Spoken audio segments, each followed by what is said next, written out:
নবীজি বলেছেন ইউফ্রেটিস নদী মানে ফোরাত নদী। ইউফ্রেটিস কোন নদী? এই ফোরাত নদী অচিরেই তার ভূগর্ভস্থ সোনার পাহাড় বের করে দিবে।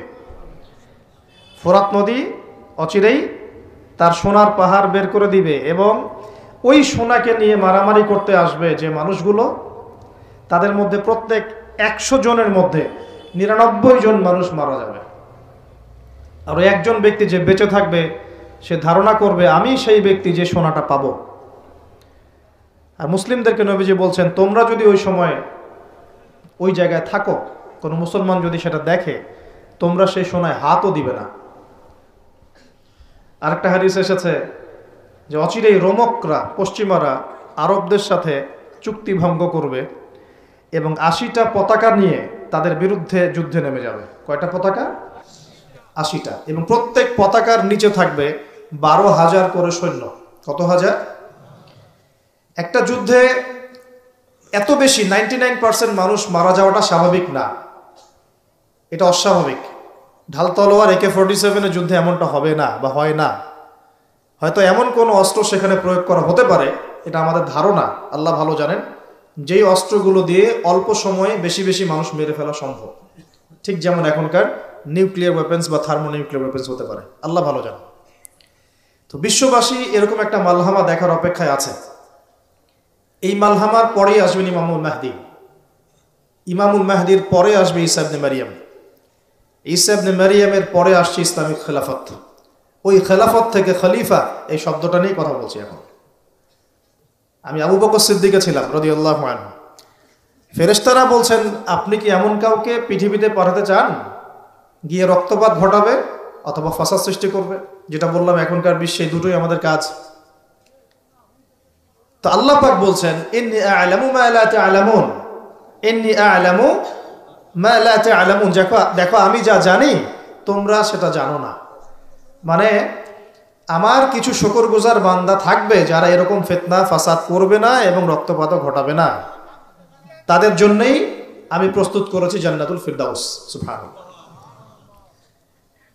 তো এখন ফেরেশতাদের মতামত আপনারা শুনলেন, আল্লাহ পাকের কথাও শুনলেন। এখন আল্লাহ রাব্বুল আলামিন তার খলিফা হিসেবে সৃষ্টি করলেন তার নিজ হাতে আদম আলাইহিস সালামকে। সুবহানাল্লাহ। প্রথম মানবকে, তিনি নবীও হলেন, তিনি প্রথম মানব এবং তিনি খলিফা। এখন আদম আলাইহিস সালামকে তার স্ত্রী সহ জান্নাতে থাকতে দেয়া হলো। এই ঘটনা আপনারা জানেন। ইবলিস এসে প্ররোচিত করলো।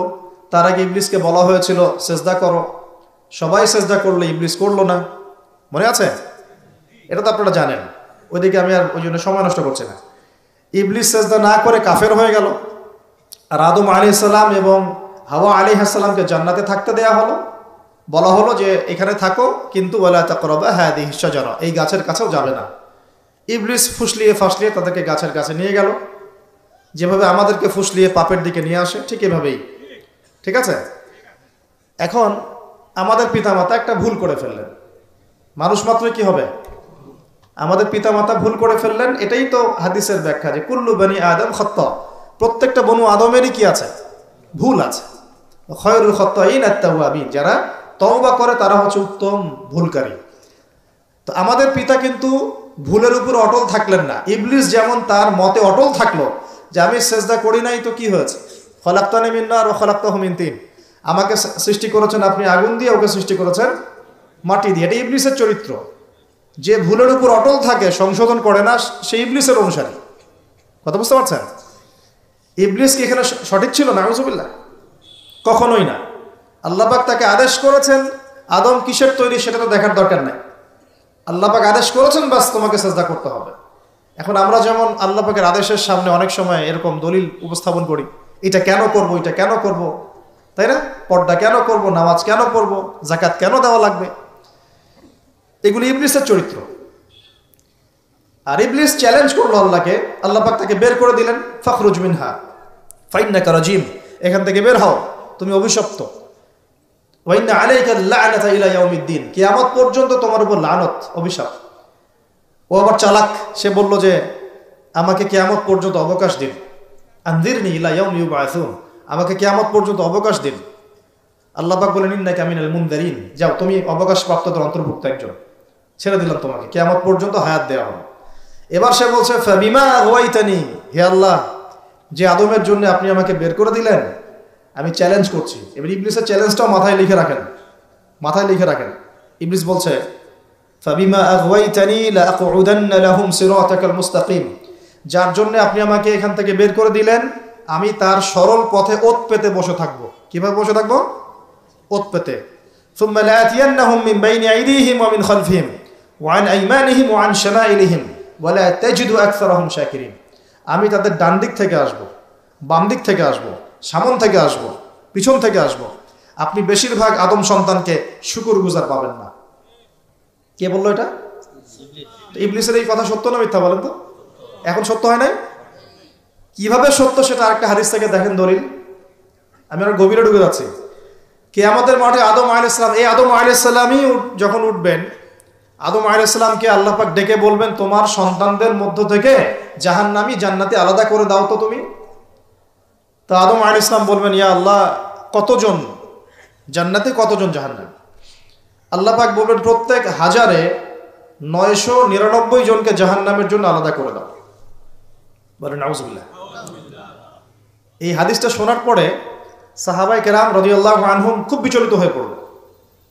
তখন নবী সাল্লাল্লাহু আলাইহি ওয়াসাল্লাম আশ্বস্ত করলেন যে ওই যে 1% জান্নাতি দেখা যাচ্ছে, এগুলো উম্মতে মুহাম্মাদের মধ্যেই বেশি হবে ইনশাআল্লাহ। তবে কোন উম্মতে মুহাম্মাদি যে নামাজ পড়ে না, রোজা রাখে না, যাকাত দেয় না, শরীয়তের বিধিবিধানের কোনো পরোয়া করে না, কোরআনটা পর্যন্ত তেলাওয়াত করতে চাচ্ছে না, সেই উম্মতে মুহাম্মাদি কথা বলা হচ্ছে কি? নাকি যারা নিজেদের জান, মাল, সময়, শ্রম সবকিছু ঢেলে দিয়ে দিনের জন্য নিজেকে নিবেদিত প্রাণ করে, কাদের কথা বলা হচ্ছে? এটা আপনারা নিজেরাই বোঝেন, এটা তো আমার বোঝানোর দরকার নেই। এখন বুঝেন তাহলে পার্সেন্টেজটা কত হবে। তো ইবলিসের কথা তাহলে সত্য হলো। ইবলিস কি বললো? ওয়ালা তাজিদু আকসারাহুম শাকিরিন, বেশিরভাগকে আপনি শুকরগুজার পাবেন না। আল্লাহ পাক নিজেও এই কথা বলেছেন সূরা সদের মধ্যেই, ওয়া কালিলুম মিন ইবাদিয়াশ শাকুর, আমার শুকরগুজার বান্দা খুব কম হবে। অন্য একটা জায়গাতেও আছে। তো এখন আল্লাহ রাব্বুল আলামিন আদম আলাইহিস সালাম আর হাওয়া আলাইহিস সালামকে জান্নাতে রাখলেন। তারা যে ফল খেয়ে ভুল করে ফেললেন, আল্লাহ পাক তখন তাদেরকে সাথে সাথেই বের করে দেন নাই, বরং ফাতালাক্কা আদামু মির রাব্বিহি কালিমাত, আদম আলাইহিস সালাম তার রবের কাছ থেকে কিছু কালিমা শিখে নিলেন। ফাতাবা আলাইহি, ওই কালিমা দিয়ে আল্লাহ রাব্বুল আলামিনের কাছে তিনি তওবা করলেন। ইন্নাহু হুয়াত তাওয়াবুর রহিম, এবং আল্লাহ পাক তওবা কবুল করে তাকে মাফ করে দিলেন। ওই বাক্যটা কি ছিল সেটা একটু শুনি।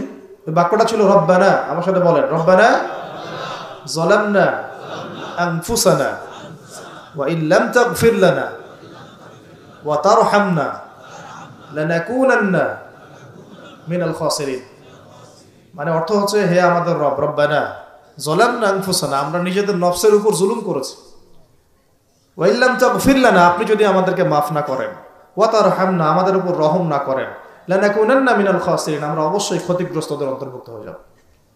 এই কালিমা শিখলেন কে? আদম আলাইহিস সালাম তার রবের কাছ থেকে। এই কালিমা, এই দোয়া দিয়ে তিনি তওবা করলেন, আল্লাহ রাব্বুল আলামিন তাকে মাফ করে দিলেন। তবে তিনি বলে দিলেন আর জান্নাতে থাকা হচ্ছে না।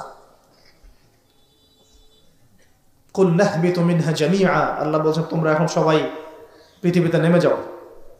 ফাইম্মা ইয়াতিয়ান্নাকুম মিন্নি হুদান, নেমে যাও পৃথিবীতে, কিন্তু জেনে রেখো পৃথিবীতে আমার পক্ষ থেকে তোমাদের কাছে হেদায়েত যাবে। কি যাবে? হেদায়েত মানে আসমানি কিতাব, নবী রাসূল, আসমানি কিতাব, নবী রাসূল, এগুলো আসবে তোমাদের কাছে। ফামান কুল নাহবিতু মিনহা জামিআ ফাইম্মা ইয়াতিয়ান্নাকুম মিন্নি হুদান ফামান তাবিআ হুদায়া, যে আমার এই হেদায়েতের অনুসরণ করবে, ফালা খাউফুন আলাইহিম ওয়া লা হুম ইয়াহজানুন, তাদের কোনো ভয় নাই, কোনো দুশ্চিন্তা নাই। যে জান্নাত থেকে গিয়েছো ওই জান্নাতে ফিরে আসবে ইনশাআল্লাহ। এটা একটা কথা। আর ওয়াল্লাযীনা কাফারু ওয়া কাযযাবু বিআয়াতিনা, কিন্তু যারাই আমার ওই হেদায়েতকে মিথ্যা প্রতিপন্ন করবে, অস্বীকার করবে, কুফরি করবে, ঠিক আছে, উলাইকা আসহাবুন নার, এরা হবে জাহান্নামের অধিবাসী, হুম ফিহা খালিদুন, এখানে তারা চিরস্থায়ী হবে। আল্লাহ পাকের বক্তব্য একদম সহজ সরল পরিষ্কার না? দুনিয়াতে যাচ্ছ যাও, এটা চিরস্থায়ী নয়। এই সময়টুকুর মধ্যেই আমার পক্ষ থেকে কি আসবে বলেন? হেদায়েত আসবে, মানে যুগে যুগে নবী রাসূল আসবেন, আসমানি কিতাব আসবে।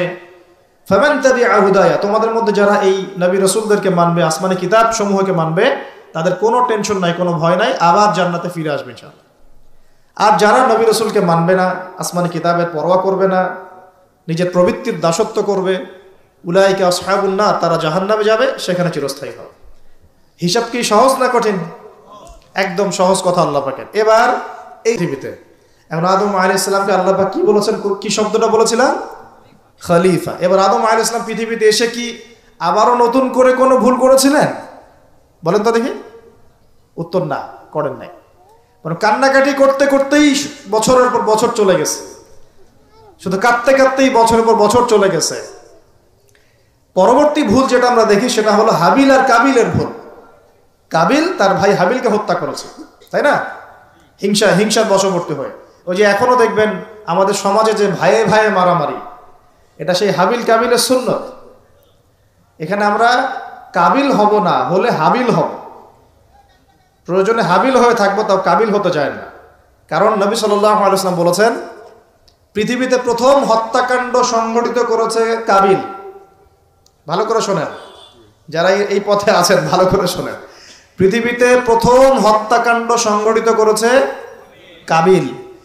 এ কারণেই কিয়ামত পর্যন্ত যত মানুষ খুন হবে, খুন, এই সমস্ত খুনের পাপের একটা অংশ কাবিলের আমলনামায় গিয়ে যুক্ত হবে। মনে করায় দেই, কাবিল একজন নবীর সন্তান। কার সন্তান? নবীর সন্তান। লূত আলাইহিস সালামের স্ত্রী একজন নবীর স্ত্রী। নূহ আলাইহিস সালামের স্ত্রী একজন নবীর স্ত্রী। আবু লাহাব সর্বকালের সর্বশ্রেষ্ঠ মানব মুহাম্মদ সাল্লাল্লাহু আলাইহি ওয়াসাল্লামের চাচা। আবার ফিরআউনের ওই স্ত্রী, তার নাম, দাসীর নাম কি? আসিয়া। তাহলে আমাদের বংশ, আমাদের রং, আমাদের জাতীয়তা, আমাদের অর্থ সম্পদ, আমাদের টাকা পয়সা, আমাদের স্ট্যাটাস, আমাদের ভাষা, আমাদের এই গোত্রীয় বিভাজন, এগুলো আমাদেরকে আল্লাহ পাকের আযাব থেকে বাঁচাতে পারবে না, যদি না আমরা আল্লাহ পাকের হুকুম আহকাম মেনে চলি। একজন নবীর ছেলে কোথায় যাচ্ছে? একজন নবীর স্ত্রী কোথায় যাচ্ছে? লূত আলাইহিস সালামের স্ত্রী কোথায় যাচ্ছে? আবু জেহেল কি আল্লাহ নবী সাল্লাল্লাহু আলাইহি ওয়াসাল্লামের চাচা ছিল না? আবু লাহাব কি চাচা ছিল না? তাহলে কিসের অহংকার, কিসের অহংকার, কিসের ফুটানি, কিসের গর্ব? শুধু তাকওয়াই পারবে আমাদেরকে সেভ করতে, আর কিচ্ছু না। অনেক গভীর হয়ে যাবে, বের হয়ে আসেন। আদম আলাইহিস সালাম তার জীবদ্দশায় আল্লাহ পাকের জমিনে যতদিন থেকেছেন, তিনি কি আল্লাহর বিধান মেনেছেন না শয়তানের বিধান মেনেছেন? তার উপরে আল্লাহ পাক কিছু নাজিল করেন নাই? সহিফা নাজিল করেছেন, অবশ্যই করেছেন না? এমনকি কিভাবে কাপড় পরিধান করতে হবে, কিভাবে চাষবাস করতে হবে, কিভাবে এই পৃথিবীতে বেঁচে থাকতে হবে, এগুলো আল্লাহ রাব্বুল আলামিন জিবরাইল আলাইহিস সালামের মারফতে শিখিয়েছেন। মানুষ কাপড় পরা জানতো না, কে শিখিয়েছেন? আল্লাহ পাক। আল্লাহ পাক পোশাক নাজিল করেছেন। শুরুতে মানুষ গাছের ছালপাতা পরে থাকতো না, এগুলো মিথ্যা কথা। আল্লাহ রাব্বুল আলামিন আসমান থেকে পোশাক নাজিল করেছেন প্রথম। জিবরাইল আলাইহিস সালাম শিখিয়েছেন কিভাবে সুতা বুনতে হয়, কিভাবে জমি চাষ করতে হয়, কোন কোন গাছ উপকারী, কোন কোন গাছ উপকারী নয়, কোনটা আমরা খেতে পারবো, কোনটা খেতে পারবো না, কোন প্রাণী আমাদের জন্য খাওয়া ভালো হবে, কোনটা খাওয়া ঠিক হবে না, আল্লাহ পাক ওহীর মাধ্যমে জানিয়েছেন। এগুলো আমরা জানতাম না, এগুলো আমরা জানতাম। এমনকি কোন গাছে ঔষধি গুণাগুণ আছে, এটা আদম আলাইহিস সালামকে কে জানিয়েছে? আল্লাহ পাক তার ওহীর মাধ্যমে জানিয়েছেন। এই যে আমরা এখন সভ্যতা নিয়ে এত কথা বলি, সত্যি কথা হচ্ছে সভ্যতা শুরু হয়েছে নবীদের হাতে, আর সভ্যতা প্রসারিত হয়েছে নবীদের হাতে, আর সভ্যতা শেষও হবে একজন নবীর হাতে। সেই নবীর নাম কি? ঈসা আলাইহিস সালাম। Very good. সেই নবীর নাম কিন্তু ঈসা ইবনে মারইয়াম। তার হাতে সভ্যতা শেষ হবে। ওইটা লাস্ট একটা সভ্যতা পৃথিবী দেখবে অচিরেই সামনে। এখন আসেন, আদম আলাইহিস সালাম ছিলেন আল্লাহ পাকের খলিফা, এবং তিনি পৃথিবীতে তার আল্লাহ পাকের বিধান দিয়ে নিজে চলেছেন, পরিবারকে চালিয়েছেন, ওই সময় সমাজকে চালিয়েছেন, এবং ওই সময় পৃথিবীটাকে তিনি আল্লাহ পাকের বিধান দিয়ে পরিচালিত করেছেন, অন্য কারো বিধান দিয়ে নয়, মন গড়া বিধান দিয়ে তো মোটেই নয়, এবং নিজের রচনাকৃত বিধান দিয়ে তো মোটেই নয়, নিজের প্রবৃত্তিগত অনুসরণ দিয়ে মোটেই নয়, বরং আল্লাহ পাকের পক্ষ থেকে যা এসেছে সেইটা তিনি ফলো করেছেন। এই অনুসরণটা কি নূহ আলাইহিস সালাম করেন নাই? ইব্রাহিম আলাইহিস সালাম করেন নাই? মুসা আলাইহিস সালাম করেন নাই? ঈসা আলাইহিস সালাম করেন নাই? দাউদ আলাইহিস সালাম করেন নাই? সুলাইমান করেন নাই আলাইহিস সালাম? আমাদের নবী মুহাম্মদ সাল্লাল্লাহু আলাইহি ওয়াসাল্লাম তিনি কি করেন নাই? আমার কথা কি বুঝতে পারছেন? তাহলে তারা কি অনুসরণ করেছেন পৃথিবীতে? আল্লাহ পাকের ওহীর বিধান। কিসের বিধান? ওহীর বিধান। এখন আসেন, আরেকজন নবীকে আল্লাহ পাক বলেছেন খলিফা, তার নাম কি বলেছিলাম শুরুতে? দাউদ। কোন সূরায় আছে এটা? সদের মধ্যে। এইখানে আল্লাহ পাক আরো স্পষ্ট করে বলেছেন একজন খলিফার দায়িত্ব কি। খুব মনোযোগের সাথে শুনবেন। উপযুক্ত পরিবেশ মনে হচ্ছে বলে আলোচনাগুলো করছি। আপনারা খুব সুন্দরভাবে বসে আছেন, আমি কথা বলতে খুব কমফোর্ট ফিল করছি। আপনাদেরকে শুকরিয়া, জাযাকুমুল্লাহ।